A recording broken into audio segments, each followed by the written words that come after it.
Have you noticed? This summer, more and more familiar restaurant chains have started showing the same signs: fewer customers, smaller footprints, changing menus, more promotions than before.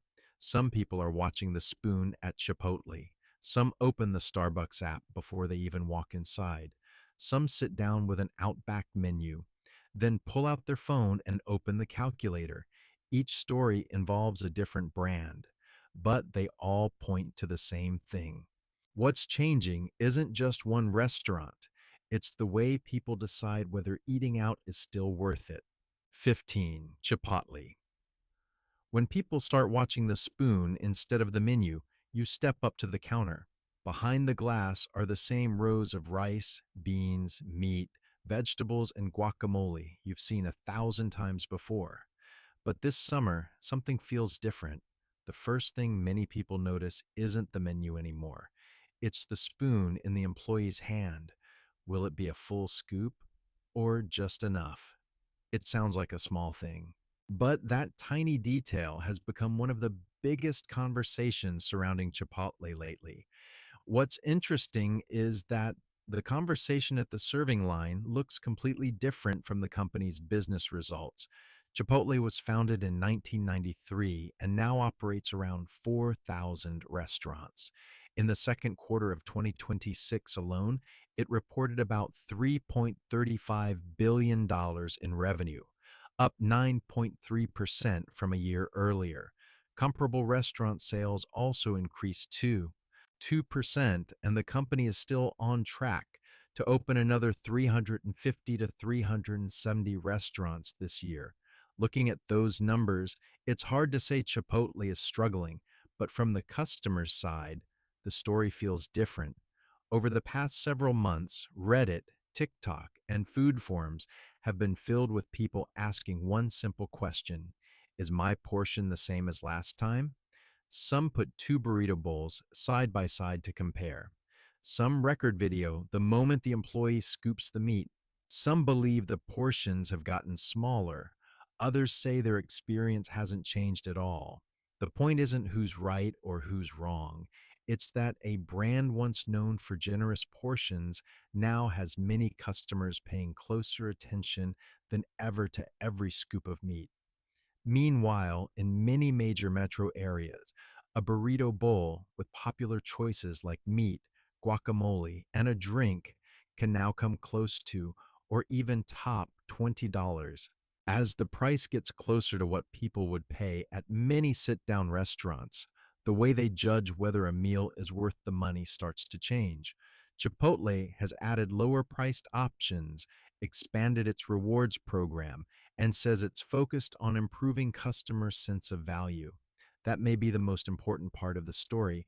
What's changing isn't that people have stopped eating burritos. It's that before spending money on a meal, more people are taking a closer look at what they're actually getting.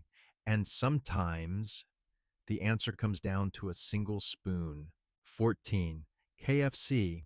When the first thing that changes isn't inside the bucket you've picked your meal, but you still haven't placed the order, your finger pauses on your phone. You open another app not to look for a coupon. You're just wondering, if I spend a few more dollars, is there a better option? That pause lasts only a few seconds, but for KFC, it reflects a much bigger shift. There was a time when simply walking into the restaurant meant the decision had already been made. A bucket of chicken, a few sides, and dinner was set. Now, many people aren't deciding between original recipe and extra crispy anymore. They're deciding whether KFC is still the best choice. KFC began franchising in 1952 and now has nearly 32,000 restaurants across more than 145 countries, including about 4,000 locations in the United States. Meanwhile, KFC's US sales fell about 5.2% in 2024 and dropped another 6% in 2025, while Chick-fil-A, Raising Cane's, and Wingstop have continued expanding and attracting more customers. The competition isn't just between fried chicken chains anymore. It happens during those few seconds at the ordering counter, With nothing more than a smartphone, people can compare prices, check promotions, or switch to another restaurant before placing an order. That's also why KFC is under more pressure than ever. Their competition isn't just Chick-fil-A or Popeyes. It's a rotisserie chicken from the grocery store on the way home, a home-cooked dinner, or anywhere else that feels like a better value for the same money. The question people are weighing isn't simply whether the chicken tastes good, it's this: which dinner gives my family the most value? KFC is changing too. The chain has added more boneless chicken options, introduced new sauces, and refreshed its restaurant design to attract more customers. But the most important change isn't on the menu. A lot of people still love the taste of original recipe.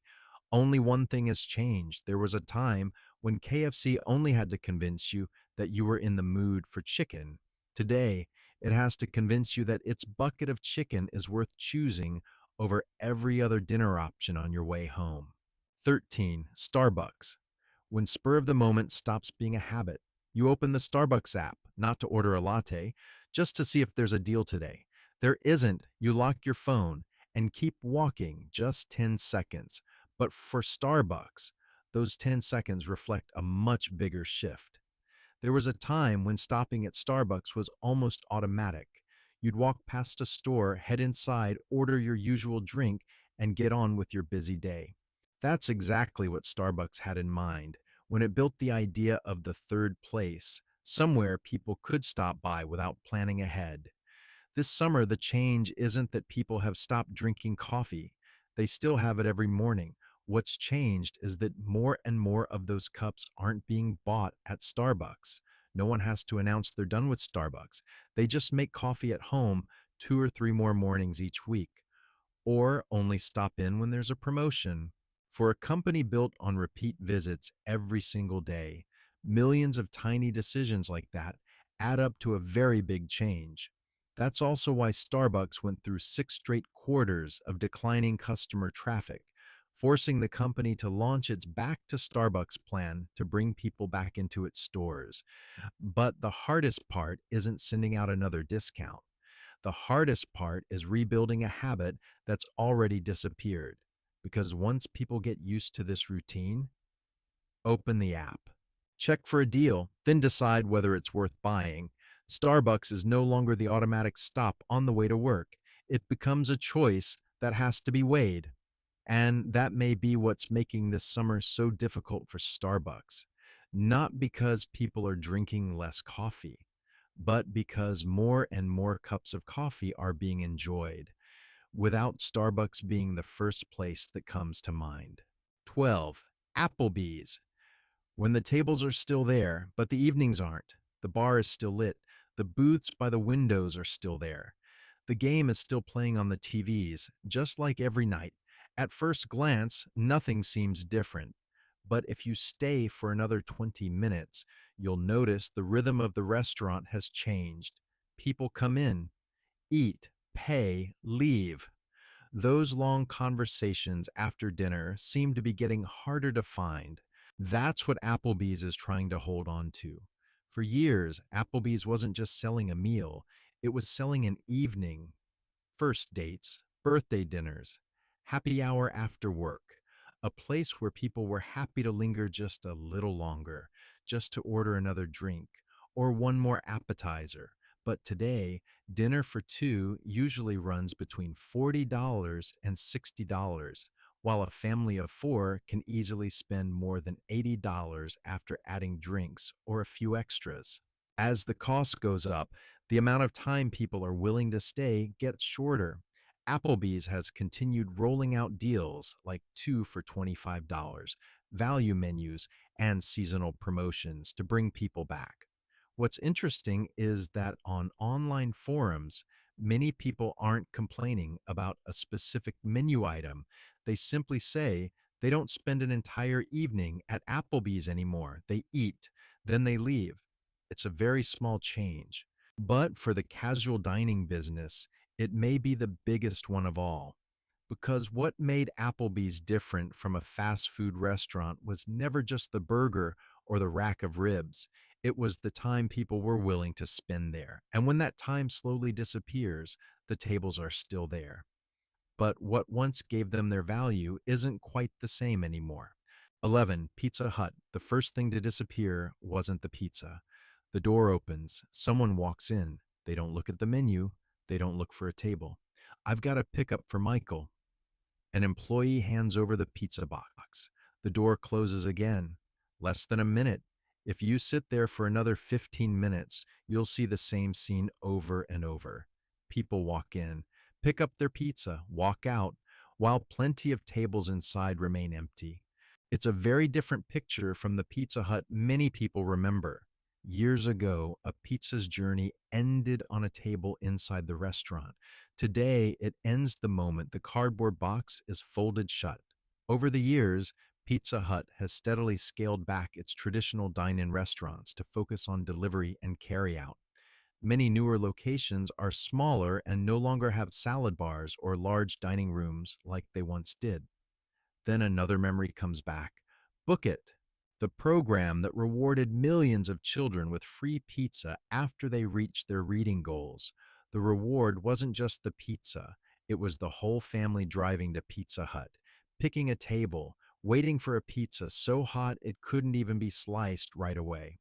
Today, a large pizza typically costs around $20 to $30, but on online forums, the thing people talk about most isn't the price. One comment said it in just a few words. My kid loves Pizza Hut, but he's never had Pizza Hut. At Pizza Hut. Just one sentence, but it says a lot about what's changing. The pizza is still being sold. The boxes are still leaving the store one after another. Only one thing stays behind. The tables. 10. Denny's. When the open sign doesn't mean what it used to 3:15 in the morning. A car pulls into the parking lot. The driver looks up at the sign by the entrance. Open, but the lights are off. The car sits there for a few seconds, then drives away. A few years ago, that scene was rare. Today, many people say they're seeing it more often. Denny's was never just about pancakes. It offered something even simpler, a place that was always open. Truck drivers, nurses getting off their shift, night workers, people who had been on the road for hundreds of miles. They knew there would always be a light on somewhere. Today, many locations are no longer open 24 hours. Higher operating costs and fewer overnight customers have led many restaurants to close after midnight. At the same time, Denny's announced plans to close about 150 underperforming locations. One comment summed it up in a single sentence. What I miss most about Denny's isn't the food, it's knowing there was always somewhere open. You can find breakfast almost anywhere. The same goes for a cup of coffee, but the comfort of knowing you don't have to keep driving through the night looking for a place with the lights still on, that's not so easy to replace. Some restaurant chains are losing customers. Denny's is losing the very thing that once made it different, its presence. 9. TGI Fridays. The scariest thing is when people stop thinking about you Friday night. The sign is still lit, but the parking lot is quieter than you'd expect. The lines of friends waiting for a table just aren't there anymore. That's the part that stands out. There was a time when someone would say, let's meet Friday night. And Fridays was one of the first places that came to mind for a lot of people. Get off work, meet up with friends, have dinner. That was enough. Today, that habit has changed. What's interesting is that from the very beginning, the name Thank God It's Friday tied the brand to one specific moment each week. Not lunch, not just any dinner. Friday night, the time people got off work, met up with friends, and kicked off the weekend. But over the past few years, that moment has changed too. More people meet at local restaurants, order takeout, or simply stay home and watch a movie instead of spending the evening at a chain restaurant. It's a small lifestyle change, but it hits a brand built around that exact moment. In 2024, TGI Fridays filed for Chapter 11 bankruptcy protection in the United States. Since then, more company owned locations have closed as part of its restructuring, while many franchise restaurants in other countries have remained open. But what caught my attention was a much shorter comment. I drove past a Fridays the other day. That's when I realized I hadn't been inside one in years. That's not just one customer's story.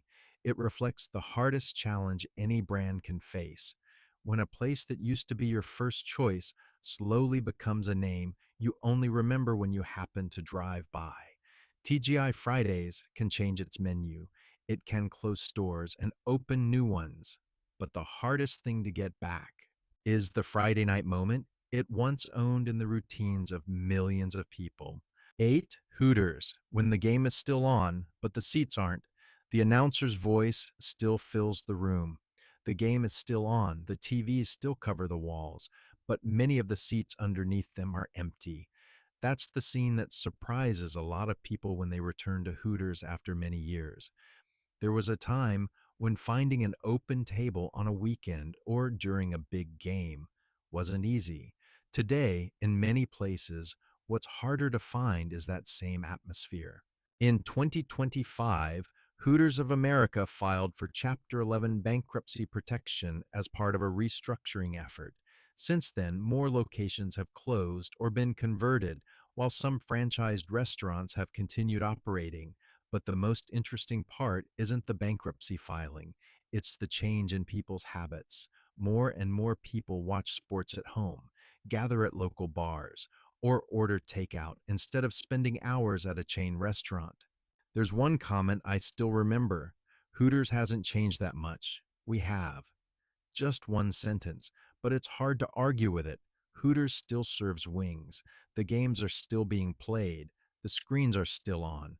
But the thing that used to bring people there every weekend just isn't as strong as it used to be. 7. Cracker Barrel. When a brand has to change, but its customers don't want it to. Every Cracker Barrel has rocking chairs out front. To get into the restaurant, you almost have to walk through the gift shop. The walls are covered with vintage items. Across the chain, there are more than 700,000 artifacts, with an average of about 1,000 on display in every location. None of that happened by accident.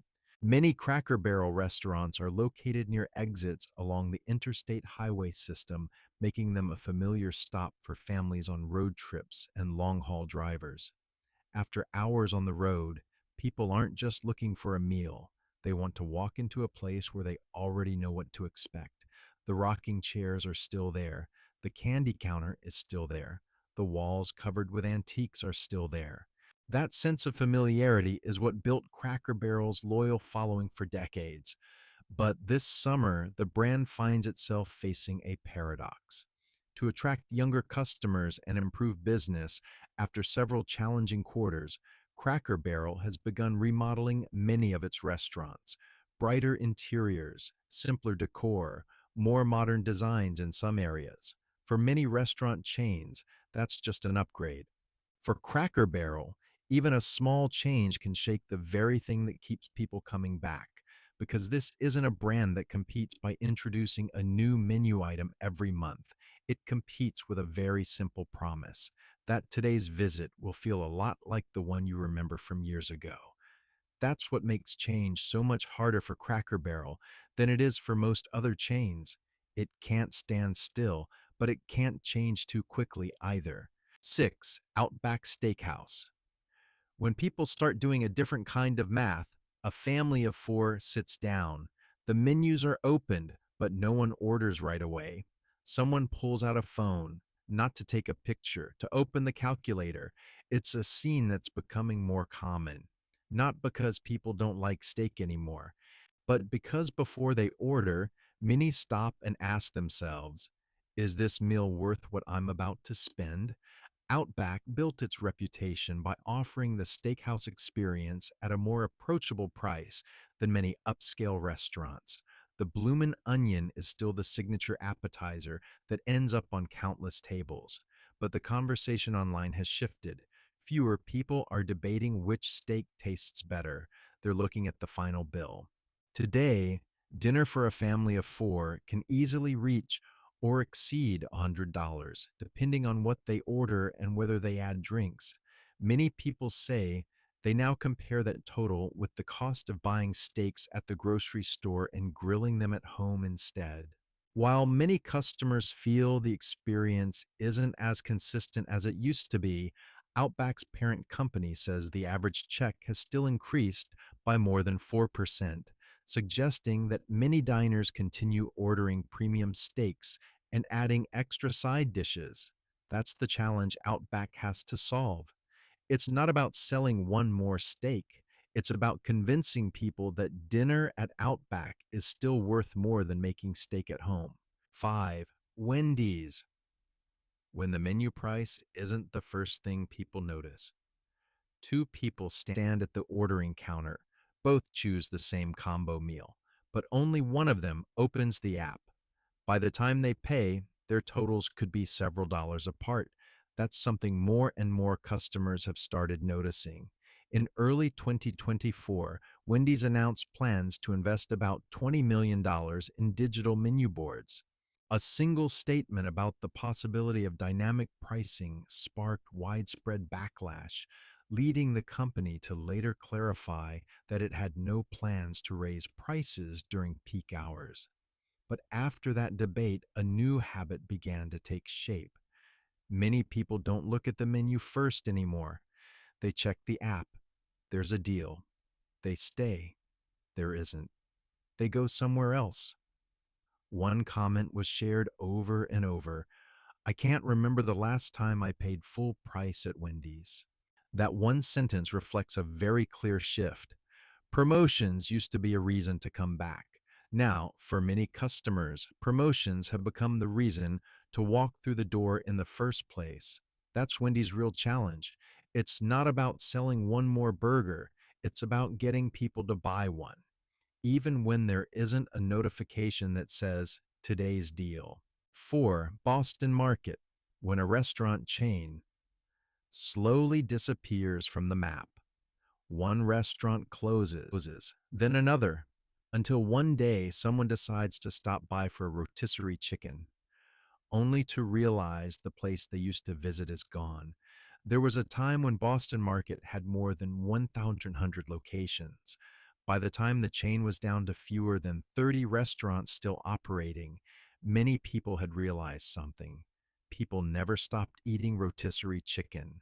They just started buying it somewhere else. On the way home, many families were already stopping at the grocery store to pick up a few things for dinner. Then they'd grab a hot rotisserie chicken for about $4.99. Dinner was practically done. No extra stop at a restaurant. One comment was shared over and over. Boston Market wasn't beaten by another restaurant. It was beaten by the grocery store's rotisserie chicken. Just one sentence, but it's hard to argue with. Boston Market didn't lose rotisserie chicken. It lost the reason for people to make one more stop. Sometimes a restaurant's biggest competitor isn't another restaurant at all. 3. Red Lobster, a full dining room, no longer means a healthy business. The parking lot still has cars. People are still waiting for a table on weekends. The Cheddar Bay biscuits still arrive just moments after everyone sits down. From the outside, it's hard to imagine a chain like Red Lobster struggling. But the restaurant business follows one very simple rule. A full dining room only matters if the money coming in is enough to cover everything behind it. In 2024, Red Lobster filed for Chapter 11 bankruptcy protection. Many people remember the ultimate endless shrimp promotion, but industry experts see it as more of a catalyst than the sole cause. Long before that, the company had already been under pressure from rising food costs, labor expenses, rent, and financial decisions that had built up over many years. That's also what many restaurant chains are worried about this summer. It's not just how to bring in more customers. It's how much is actually left from each table after paying for food, employees, rent, and day-to-day operations.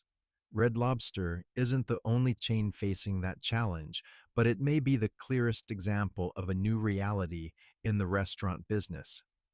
A busy restaurant is no longer a guarantee of healthy profits. 2. Red Robin. When a chain starts selling its own restaurants, a successful restaurant chain usually opens more locations. Red Robin is doing the opposite. This summer, instead of talking about expansion, the company has focused on selling company owned restaurants to franchise operators. In 2026 alone, Red Robin announced an agreement to transfer 86 restaurants for about $72.5 million. Not long before that, another 30 restaurants were sold as part of its restructuring plan. In total, 116 locations changed hands while continuing to operate under the Red Robin name. That shows the goal right now isn't to grow the number of restaurants, it's to strengthen the company's balance sheet. The numbers reflect that pressure too. In the first quarter of 2026, customer traffic fell 1.6%, while the average check increased just 1%, leaving comparable restaurant sales down 0.6%. That's why Red Robin has to change, not because the burgers disappeared, not because people stopped loving bottomless fries, but because a restaurant brand is only truly healthy when customers come back often enough, not simply when they spend a little more on each visit. And that may be the biggest sign to watch at Red Robin this summer. One, Smoky Bones. Sometimes a restaurant chain disappears faster than anyone expects. Someone drives to Smoky Bones like they always have. They get there. The doors are locked. There's only a notice taped to the front window. That's how many customers found out the chain was gone. On April 28th, 2026, all 31 remaining Smoky Bones restaurants shut down at the same time. Few people remember that the chain once grew to about 128 locations across the country. The biggest shock wasn't just the closures, it was how quickly they happened. In January 2026, the company operating the chain filed for Chapter 11 bankruptcy protection. Just about 3 months later, the entire chain was gone. That's a pace very few restaurant chains can recover from. Smoky Bones didn't have time to try a new menu. It didn't have time to wait for customers to come back. It didn't have time for one more chance. And that may be the most important thing to think about. A brand rarely disappears in just a few months. What happens in those final months is usually the result of problems that have been building for years. Maybe after this video, the next time you drive past a familiar restaurant, you'll see it a little differently. Not to check what's new on the menu, but to ask yourself, is it still as busy as you remember? Or have you simply not been back in a long time? I'm curious, out of the 15 restaurant chains we covered today, which one surprised you the most? Or which one do you feel has changed the most compared to just a few years ago? I'll be reading every single comment. And who knows, your experience might end up inspiring the next video.